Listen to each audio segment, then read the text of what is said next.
Here I will explain how to perform a routine oil change. The specific car I will be working on is a 2014 Nissan Sentra, but these instructions can be used for any vehicle.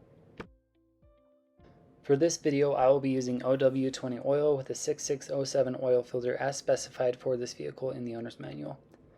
These will be different for every vehicle, so be sure to check the owner's manual before performing the oil change. The tools include 2 jack stands, a jack, a 9/16 socket and wrench, a swivel oil filter wrench, a funnel, and a drip pan. First, I want to engage the e-brake and then jack up the car. Under the front of the car, there's usually a flange in the frame to indicate where the jack stand needs to be placed. Next, I jack up the car and lower it onto the jack stands.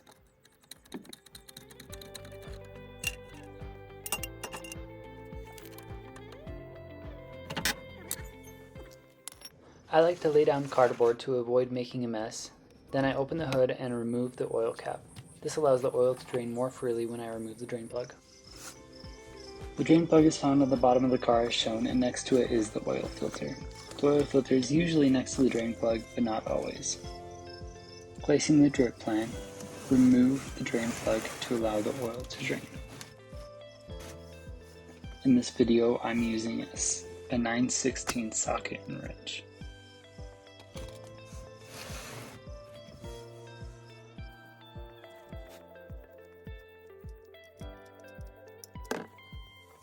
On the drain plug, there's a copper gasket that should be replaced. I didn't have this part on hand, so the old gasket will have to work for now. Replace the drain plug.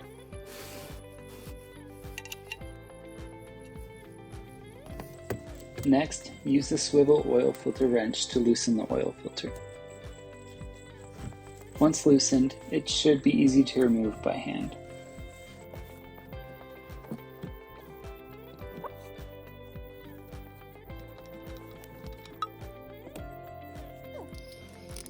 The new oil filter has a plastic cover that will need to be removed before it is inserted back into the engine. I like to coat the rubber gasket of the new oil filter with oil to create a better seal.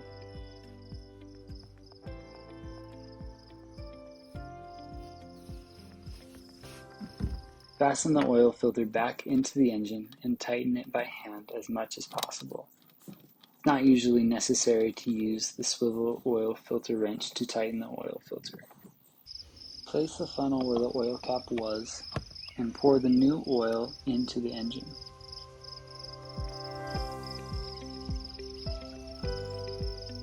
Oil level can be measured by looking at the dipstick.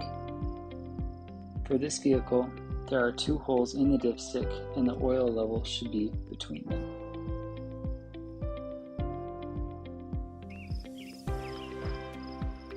Once the engine has been refilled with oil, replace the oil cap. Then the hood can be closed and the vehicle can be lowered.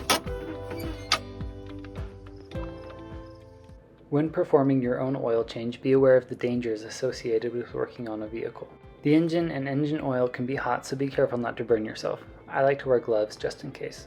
Use jack stands even if the jack is left supporting the vehicle.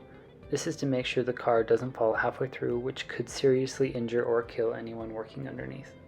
Many of the fluids in your vehicle are hazardous, so be careful not to get anything in your eyes, mouth, or lungs. Thank you, and good luck performing your first oil change.